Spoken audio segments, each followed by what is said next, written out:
Welcome back to the second edition of the Arsenal Teacher, where you can learn, chat, and debate about the beautiful game. On this episode, I'm going to start off with a Premier League weekend roundup of some of the big news that's happened this weekend in the Premier League. Then I'll share some of my thoughts around the Arsenal 4-2 victory against Leicester and this new energy that is surrounding the club. I'll go into the tactics regarding one of our veteran midfielders and some of his roles and the way that he has changed his play. And finally, the big news, Man United. What went wrong? Can it be fixed? All right, let's jump into the Premier League weekend roundup. The big news, like I said, that was probably the most shocking was Man United's 4-0 loss at Brentford. I'll talk more about what I think is happening at Manchester United later in the podcast, including the struggles of previous managers. What has Erik ten Hag done so far, and where do I have concerns if I were a United fan? I think we can see some parallel to the rebuild Arsenal had to go through when Arteta took over. There's definitely a need for a culture fix and a rebuild. We saw a few missed penalties that changed games. One where Fulham's Mitrovic, who was on fire the previous weekend against Liverpool, missed a penalty, and that game finished 0-0. How will that impact his trajectory? Not sure, but I still think he and Fulham are a force this year. We'll just need to see how they perform week in and week out, but they seem quite competitive this season, including some of the other newly promoted teams. That leads me into the second missed penalty. Was by West Ham's Declan Rice, one of the top midfielders in the Premier League. And this one clearly changed the game. Nottingham Forest in their first Premier League game at home since 1988-99 season when they were relegated. They even slipped down to the third tier league, League One, spending 3 years in there during some tough years. So not only was it a bittersweet win for their first home game, but they showed up and showed out to play. Nico Williams was a bright spot from his crossing, his free kicks. He showed why Jurgen Klopp likes him, and he's out of their academy program. So a really good loan move, I think, from Nottingham Forest, bringing them in. Jesse Lingard had a pretty solid game as well. I think it's a little bit of a problem given some of the commentary surrounding Jesse Lingard. Did he go for the money? Well, they did just beat West Ham, which was the team that he was supposed to go back to. So maybe he knew something that we didn't know. I think Jesse Lingard is really doing something for himself and focusing on his game. And it shows. He's clearly motivated to play for Nottingham Forest. The passion in that stadium was unrivaled, I think, for an opener. And we could see that it's been a long wait for those Nottingham Forest fans. Let's jump over to the Chelsea-Spurs game. A result I could get behind being an Arsenal fan, so they split points, drew 2-2. But I think Anthony Taylor, unfortunately, was the big piece in the puzzle. He had a blunder today. Truly lost the game for Chelsea and missed calls. The foul on Havertz seemed like a blatant foul that led up to the goal. Also, that Cucurella hair pull, that's foul play. That should be a red card. I'd be shocked if they don't review that further and get some retroactive, hopefully a red card for Romero, because I think, one, it's a red card. Two, I'm not a Tottenham fan, and I'd love to see him miss, 3 games for something like that. But it was interesting to see and hear from the coaches, Tuchel and Conte, which became very heated through the game. We even saw them both shown red cards at the end of the game in a heated handshake that Tuchel said he just wanted Conte to look him in the eyes when he shook his hand. That's just common. So what are your thoughts on that? How do you think that battle really turned out? Who won the fight? We know that the teams drew, but I think that Chelsea were the better team, and Tuchel also believed that as well. Maybe he's a little bit biased. I don't know. That's his team. But it did seem that they were the ones that probably should have won given the poor calls that Anthony Taylor and the VAR assisted review came back with for some of these calls. So now that we know that both of them got red cards, we know that they also won't be on the touchlines for their next fixtures. We'll see if that has any impact to them moving forward. And finally, how will Chelsea cope without Conte, who looked to pull up with a hamstring injury? Any athlete knows that it can be a tricky situation depending on how bad it is, but hamstring injuries take some time to recover, and that's a huge, huge hole that Chelsea is going to have to really fill. How can they fill that hole? They've got some great players, but Conte's Conte. So let's talk Arsenal. And boy, was this one of the most exciting games of the weekend in my unbiased opinion. All I want to say is it feels like we have our Arsenal back. I'm not going to go too much into the technical aspects of the game on this pod, but more the emotional side. The connection with the fans, the passion of the players, and the togetherness. It feels like it's been over a decade, maybe even longer, since we've seen this level of support from fans. And I can think of that one moment, and even Arteta mentioned it as well, when Saliba, our brand new, I could say brand new because he hasn't played for Arsenal up until this season, but we've owned him for 3 years. He's 20 years old, center back, playing in his first home game at the Emirates, who, to be fair, has been a Rolls Royce, I think, of a center back from what I can see over the preseason, the game that I attended when we beat Chelsea 4-0, and the last 2 games. But he made a horrible, horrible error that no one wants to make in a game. He scored an own goal.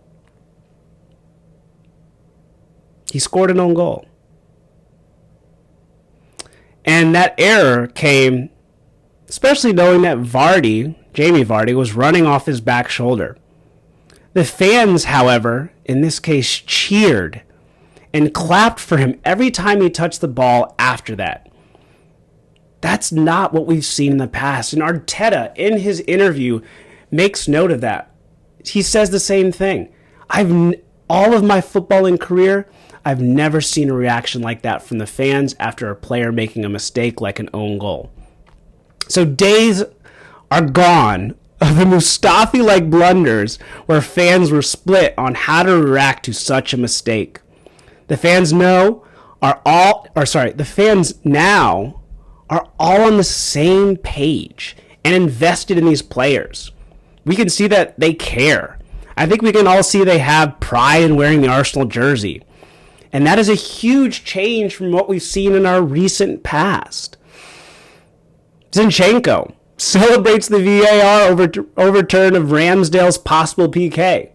The togetherness after the goals, the huddles, the pats on the back, and bringing people up when we conceded.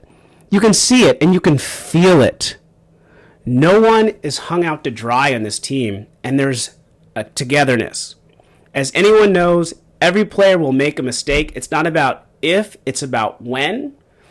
And what we're seeing is a different level of response from this team, from the players, the coach, and the fans. Everybody is in this together, knowing that mistakes will happen, but we're paving our way to becoming a winning team, that winning mentality. This leads me to my next part. After each goal, it took us about roughly the same amount of time, about 1 minute and 40 seconds in each goal that we conceded, to come back and score again to give us that 2-goal cushion. In the past, if we had been scored on, heads went down, play resembled something where players couldn't seem to kick it into gear. Now we are playing and building a culture and an expectation of winning. We could see the level ramp up each time. And to say that we are moving and playing some beautiful football is an understatement. I hope we can continue down this path and not get too ahead of ourselves, but boy, am I excited. Jesus, Zinchenko, Martinelli, we have some players that can play the game, but not only that they have the technical abilities, but they have the drive and they're putting in the effort. And that's something I think that has just reinvigorated this team, Arsenal as a club, and the vision that we have moving forward. So now I'll talk a little bit about some of the technical aspects of the game, and specifically the new position players are taking up. What we've seen from this season in Arteta's tactics is about rotational football. Players understand where they are in relation to each other, and it's less individual positioning and more when one player moves, how does the next player move in concert with each other? I'm going to use Granit Xhaka as an example because he's been with the club since Wenger days, and he's still here, right? He's been blasted in the past by pundits, fans, and we're seeing an incredible arc to his trajectory at Arsenal. Like many, including myself, we all thought that captain blunder against Crystal Palace and him jeering the Arsenal fans, it would be the last we saw of him in an Arsenal jersey. Now Xhaka has reinvented himself. If you watch him on All or Nothing, it's endearing. You know the man has heart, you know the man has drive, and he has an overall passion for the game, and he's a modern day professional. But we didn't see that, most of us didn't think his overall game would change. Him playing this left 8, but also being versatile all over the pitch. As Martinelli and Zinchenko cut into the inside, he takes that wider position or that left back role that we've seen him play in the past, which is kind of one aspect of that change. But now he's doing a lot more. He's doing so much more that he's driving into the box. Who thought Xhaka would be running into the box? He's been able to turn with his back to goal and then to continue those runs into the box. And I can think of about maybe 5 times I saw him the furthest player forward in making that run to the box. And so far forward that he actually got himself a goal in the box. Rarely would we see that in the past, and if Xhaka did score a goal, it'd probably be a banger from 20 yards out or 20 plus yards out. And now he's an all-around box-to-box midfielder that can take up any position on the field and score goals in the box.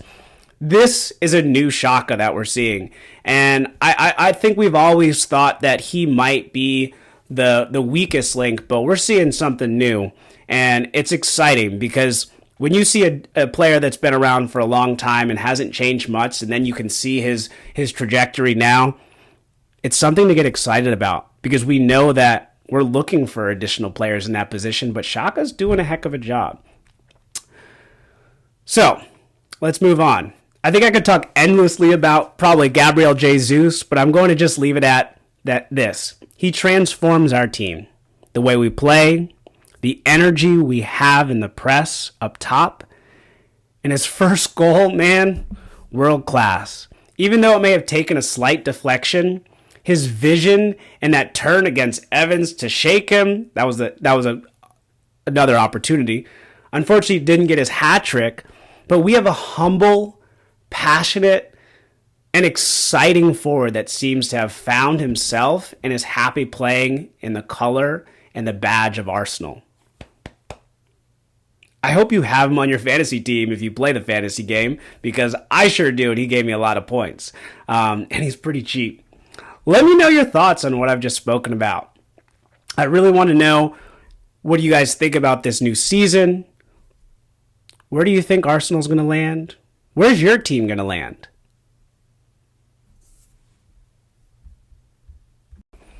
All right, now on to part 2. And we're going to take an in-depth look at Manchester United.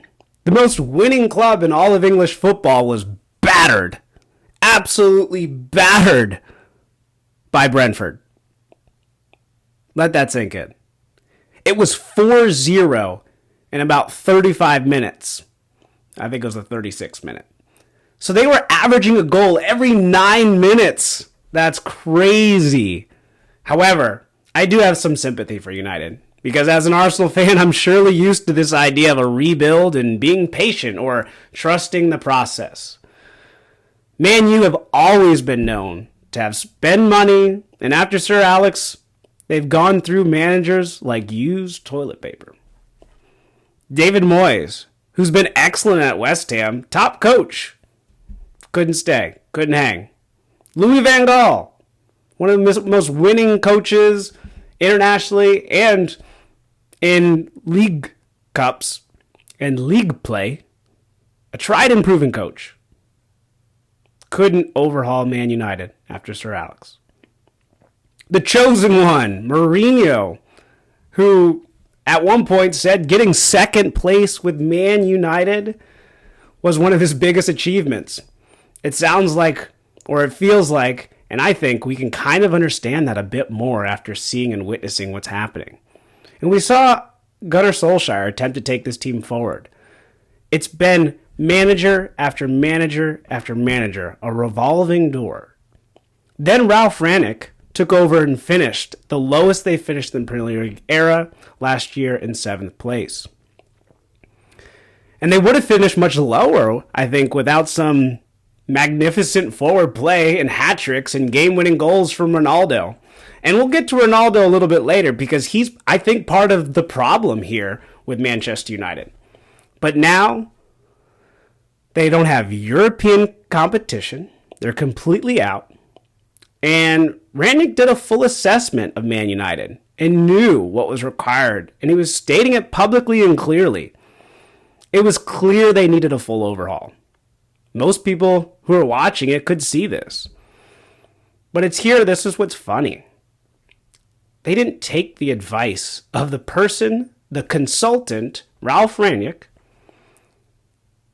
and they didn't listen to his feedback. Which I can only speculate the Glazers and those in charge did not see the very big crisis the club were in, and didn't respond well maybe to his feedback.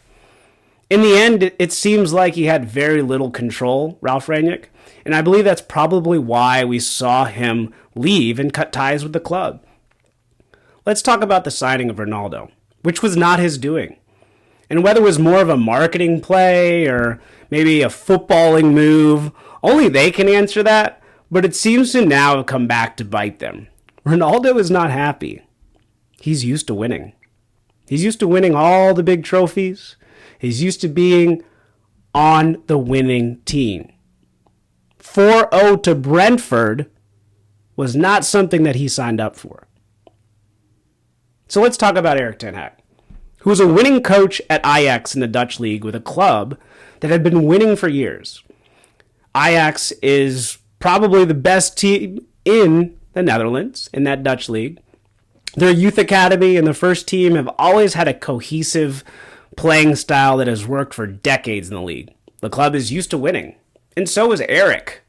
So how does one like Erik ten Hag move to a club that seems to be spiraling at the moment? Well, I truly don't think he knew how bad the problem was at Manchester United. From top to bottom, you can see the culture right now is toxic. The most expensive player, Ronaldo, who's a world-class player, let's be clear, and still shows it at his age at 37, he doesn't want to play for the club.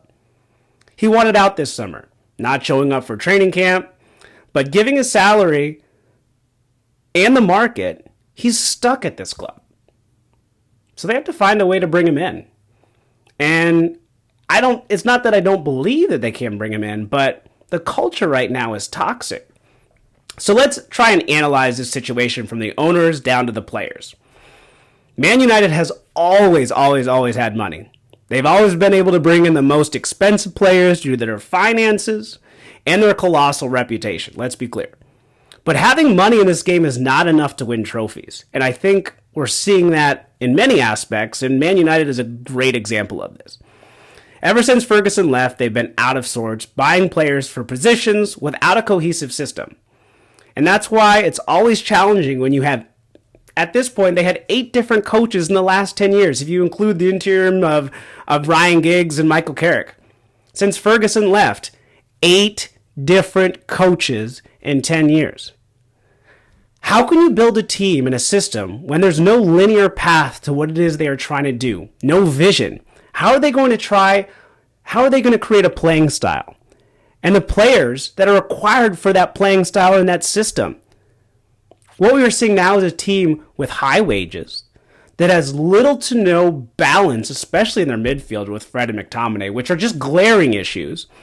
And the Glazers and the owners think they can just throw money and Ronaldo at the problems to paint over the cracks.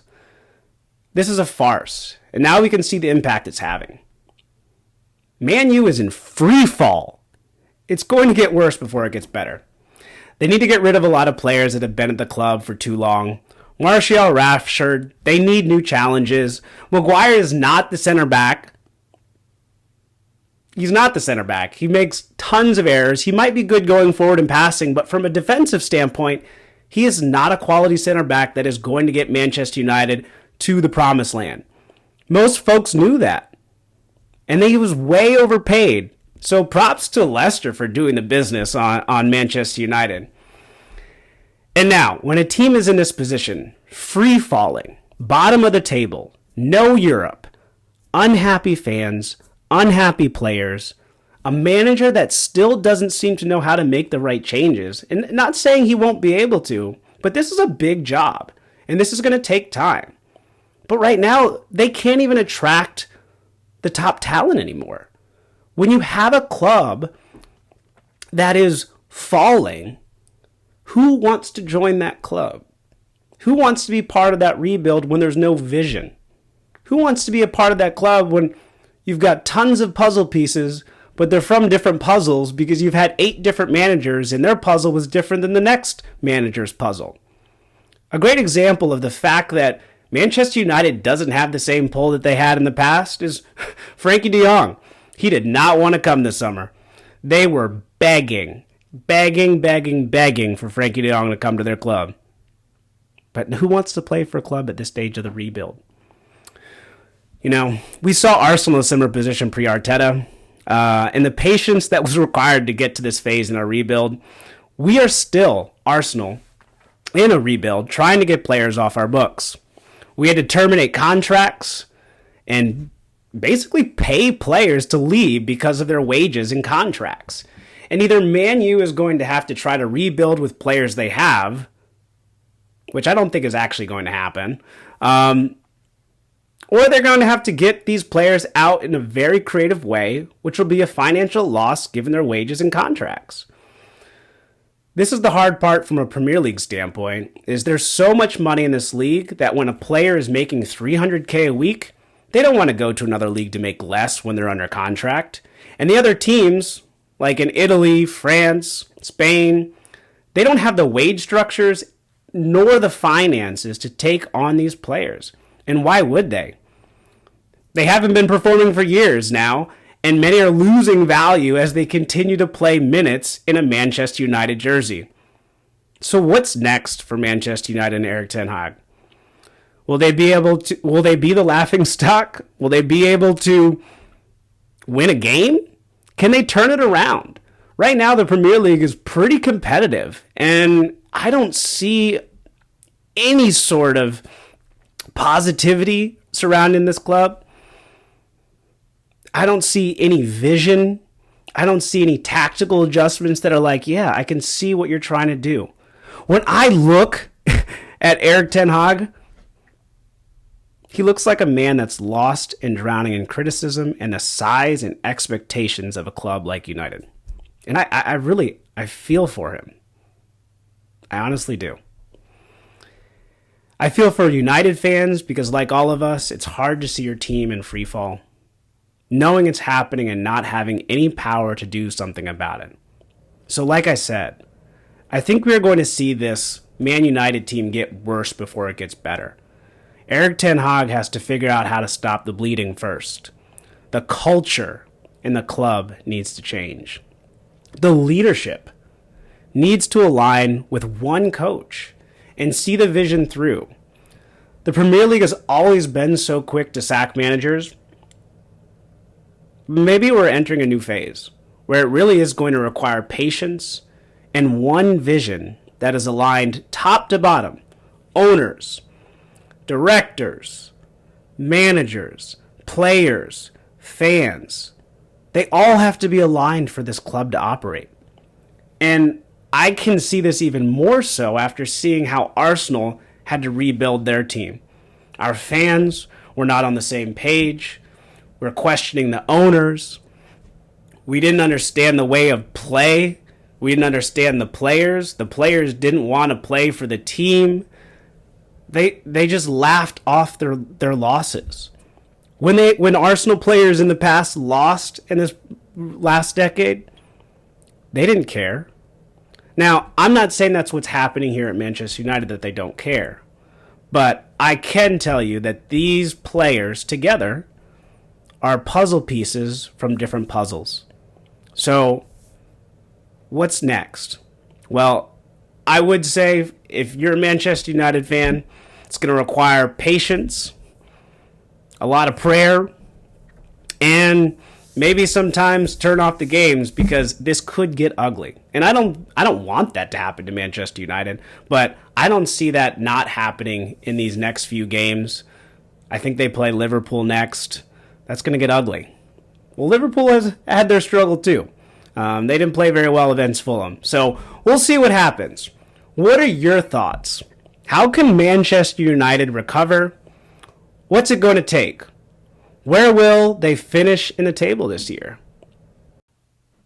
Thank you so much for listening to the second episode of The Arsenal Teacher, where you can learn, chat, and debate about the beautiful game. Put your feedback, comments, questions in the chat. Send me a message. Let me know what you think about this episode.